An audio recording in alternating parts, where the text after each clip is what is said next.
mother was a beautiful woman, the daughter of my Puerto Rican grandmother, and my grandfather, the son of Italian immigrants.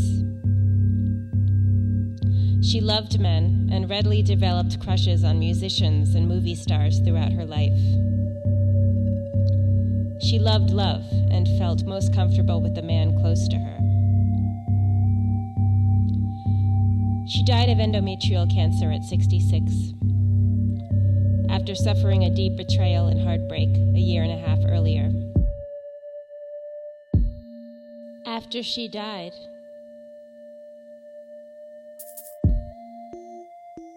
I went for a spiritual reading in New Orleans.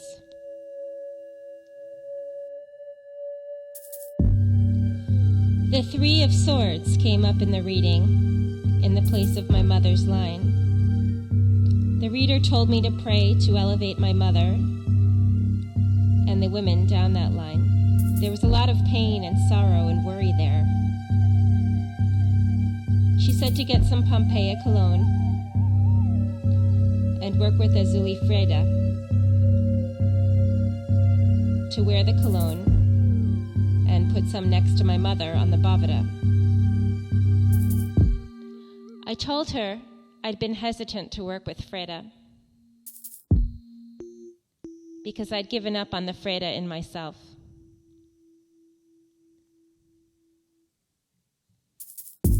Being vulnerable and feminine, seeking the protection and love and strength of another. I felt that tendency in myself. My mother, and perhaps generations of women going back, had betrayed us. The worker said, "Don't you know? At the heart, Freda is about self-love." She said to find a grave in one of the New Orleans cemeteries with my grandmother's last name, Diaz, and say prayers and leave offerings there. I went to St. Vincent Cemetery. There's an online database of all the names of the dead in each New Orleans cemetery, and an index of where the graves can be found via some type of grid system. I found a Diaz grave on the website, a man and a woman buried together. The numbers and letters of the grid were not marked on the graves themselves, so I looked up the names on the graves I could find and compared their position to the Diaz grave. After hours of that,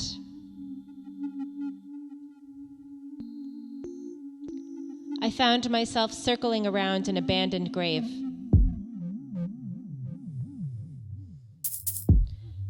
There were no flowers, statues, or markers, and the gravel was full of algae. The feeling there was sad and neglected. There was a headless statue of an angel tucked nearby, and an empty stone vase knocked over on the ground. I went to a nearby Whole Foods and bought the most beautiful bouquet of pink roses I could find, some rose oil and a truffle, also a bottle of fresh spring water in a plastic cup. I brought them to the grave. I poured the fresh water into the cup and put the cup in the stone vase, put the roses in and arranged them, anointed the grave and myself with the rose oil, and shared the truffle. I sat with them and told them I was sorry they were forgotten, but that I remembered them. I felt the spirit lift a bit. Amid the milky rain, follow the pollen grain into the heart of pain, into the rose.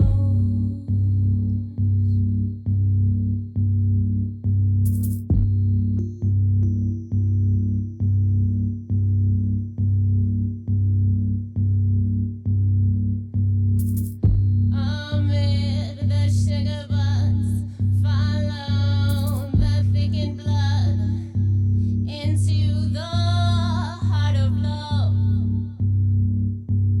into the rose.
loving my ancestors, I love myself.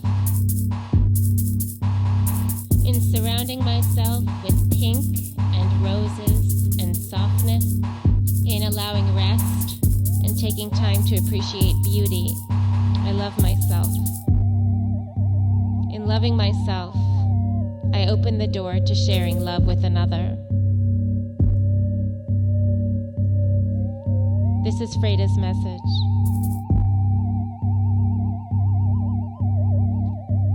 If you would like to invite Erzulie Freda's loving energy into your life, you can use a pink candle, an icon of the Mater Dolorosa, pink roses, pink champagne, jewelry, and delicious pastries. You'll want to be at your personal best. Wash up, do your hair, wear your finest clothes. Then you can approach her and talk to her.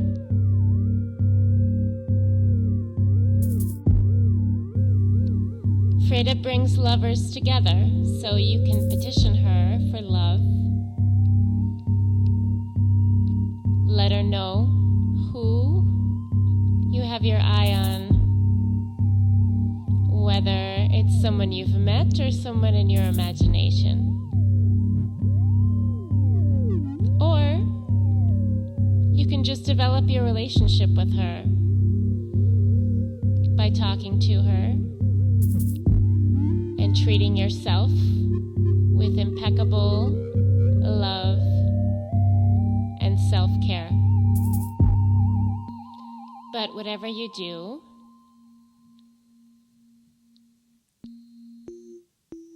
don't forget to bring her gifts.